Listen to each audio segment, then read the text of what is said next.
Level 25 is the 26th level of the Backrooms, resembling a dusty, long-abandoned video game arcade, containing...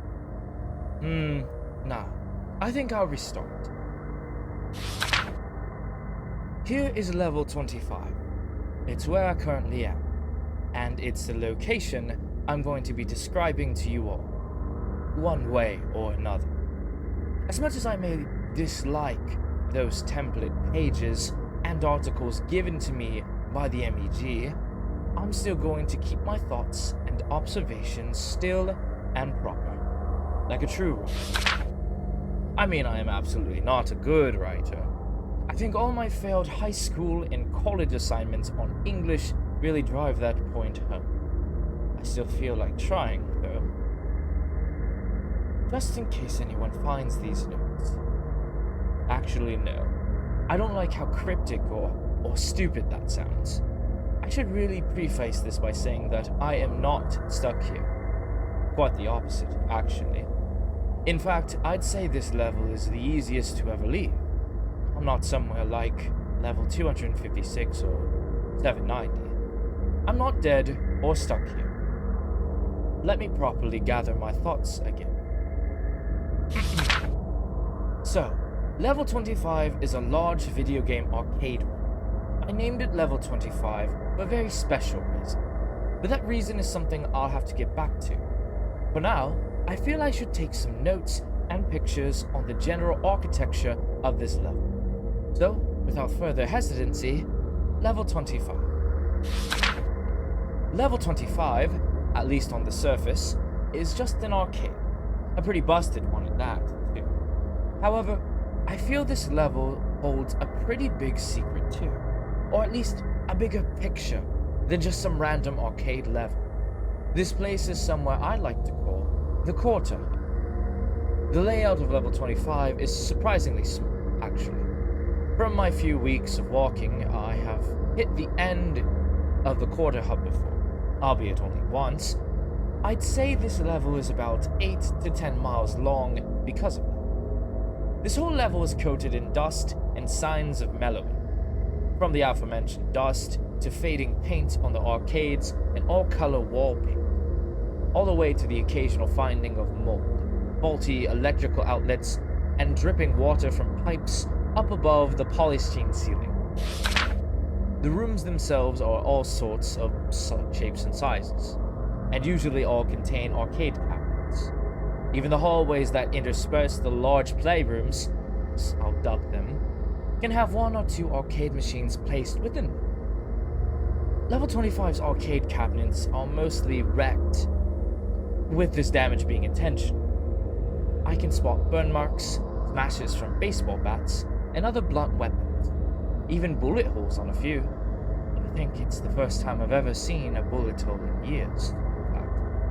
Unfortunately, when it comes to the layout and shape of level 25, that's basically all I can look. Without looking deeper, this level is extremely void of depth and detail. I'm not exactly a big traveler, but most levels I've been to have had a lot more than just destroyed arcades. Which is why this level is much more than just that. There's something deeper to this level, something which I can only go into describing via explaining and detailing more about what these arcade machines are for, and what they can all do, at least for the working ones. Out of all the arcade machines I've found, I want to say I've only discovered about 20 working ones. At first, when I initially got here, I tried about 15 of the machines. However, the ones that work are honestly rather incredible. Here are some of the places I can go to within level 25. Maybe now you see why I named this level the Quarter Hub. These machines are a hub to, well, in their prime, I'm sure that these arcades could have led to all kinds of Backrooms levels. Maybe some we don't even know about yet. The reason for the name Quarter? Well, there's a slight fee for these machines, as there is with any arcade. These cabinets allow both your average American quarter and a second larger opening underneath that for what I'm assuming is another type of currency. Activating the actual machines themselves is rather easy. A After inserting your coin, all one has to do is try to play the game, which will take you to the level the cabinet is tethered to. For each time I've done this, there has been an arcade behind me, though each arcade I've seen has clearly been damaged and exposed to the elements. They always still work decently. This level connects to many, many others. It acts as a hub of sorts. For what or why, I don't know. I didn't make these, but I feel that someone most likely did. Who had the power to make these? I'm not sure, but I know why, or at least I feel I do. There was some big group or organization here once, and I bet they use this level as the method traveling to their various bases on these levels. I'm really not the person to be trying to describe these. I'm not an investigator, and I definitely don't have the full piece of the puzzle. I'm leaving these notes right by where I've arrived at level 25. I'm well aware that if you find any arcade cabinets in other levels, then you can get to level 25. However, this level, as I've already described, is not one of your particular sizes. I think you'll be able to find my notes rather easily. For how I got here, I found an odd door inside of level 4. It resembled a janitor's closet, in a way. Simply just heading through the door will take you to level 25, where you'll find these very notes. In terms of exits, I found arcades to level 19, level 50, level 165, 5, and a server level I'm not all too familiar with. So what do I think this place is? Well, I think it's an odd commercial hub.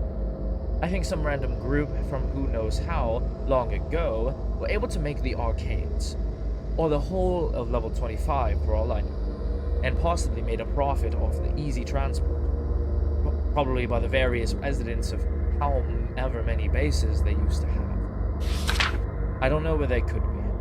Maybe they're long dead or hiding in one of these here arcades on a level we don't know. I certainly don't know. So maybe some other people can figure this out where I can't.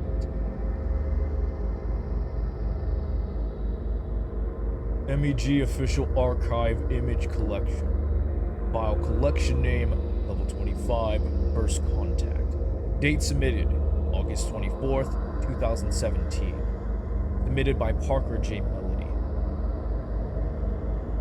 MEG, Bettering Humanity. Greetings everyone.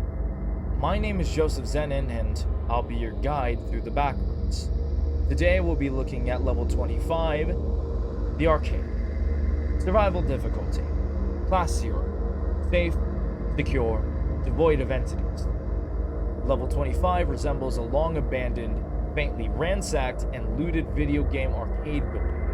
It was initially discovered on July 12, 2017. Description. Level 25 is mostly comprised of large, echoey rooms that are often filled with arcade machines. These rooms are coated with a constant yet thin layer of dust on the floor, as well as the various ledges or shelves that can oftentimes be found nailed into the tall, often maroon, painted walls. Interspersed within the gaming rooms of level 25, wanderers will often locate smaller, less inviting hallways. These back scene areas will often be empty, though have been known to infrequently contain boxes or old, long unsteamed, and freezing boilers. The latter of which often contains the usual expected backroom supplies, such as almond water or general snack-based foods. While the entirety of level 25 is yet to be fully explored, similarly to almost all documented levels, level 25's rough length and width have been estimated to be some 8.5 miles from north to south and about 9.2 miles wide from east to west. Level 25 is mainly occupied and decorated by video game arcade machines, resembling those of the early to mid-1980s. An extremely large majority of them have been ransacked, scavenged, and otherwise bent or broken in a variety of ways and methods. Oftentimes, entire rooms of this location are littered with these deactivated or battered down video game cabinets. The machines that do work, which is about 1 in every 1,500 machines, are retrofitted with the capacity to take the current user to a predetermined level of the backroom. simply by inserting a quarter into these cabinets and interacting with them, an item that can be found rather commonly within the boxes and corners of level 25. The user will be teleported into another level of the Backrooms. This trip is not a one-sided connection, too, as other arcade machine will always be discoverable either behind the Wanderer or within around 100 feet of their current position. However, since these cabinets have simply been left out in the elements for a presumed large span of time, the functionality of them can often be patchy and irregular, with the cabinet tethered to level 10 having gone entirely non-functional to water damage. The arcade machines and the levels they are tethered to not correlate aesthetics or namesakes. However, the MEG and other independent persons have been known to leave hints to the environment on the other side, or a simple level number anywhere on the devices. There are no known bases, communities, or outposts on this level. Level 25's entrances and exits are virtually identical, as the arcade machines to enter and leave level 25 can be found both in this level and the other tethered levels. The unique entrance to level 25 is in level 4, whereby a single door, resembling that of a janitor's closet, can occasionally be spotted in isolated small rooms of the aforementioned office level. For exits, however, working arcade machines have been known to transport to the following levels. Level 0, 5, 9, 10, 11, 19, 24, 29, 37, 50, 90, 108, 120, 141, 150, 165, 188, 201, 790, and level 888. That does it for today. Thank you so much for listening, and safe travels, Wanderers. Goodbye. So, I can't help but notice something here. Yeah? I submitted these papers like 3 years ago, and we got them written into a full level. It was a fairly interesting place, albeit just fairly standard stuff, you know? I mean, we haven't touched the page since 2019, since nothing new has been found on it, other than a few exits to levels we already know about. Well, I mean, yeah, level 25 is unique, but there's not much to it. But there is, and that's what I'm talking about. There is more here. The author of these said as such. By the way, did we ever find out who made these? It was Fletcher Jennings from level 4. He got lost and a bit paranoid. He did give us one hell of a find. Yeah, but I feel positive when I say that there's deeper stuff here. And I'm not saying that baselessly. I have Fletcher's missing piece. We all do. We found it recently. Yeah? Wait. Do you mean? Yes. Stretch. I think 3 years ago, Fletcher found an old leader's base. None of us even knew what it was. That would explain a lot. I didn't even think they could build level hopping things. Considering the stuff we found on them in level 120, I bet making those arcades was easy in comparison to some of their other stuff. I think we should get someone to look into these. Yeah, I agree with you. Took a moment to ponder, and I think you're right. There isn't exactly much of M Stable or the leaders left, but any clue as to why they did what they did could exist inside level 25, and I don't think we should pass that chance up. Couldn't have said it better myself. Meet up at level 4 and go to level 25? Sure. See you in a bit.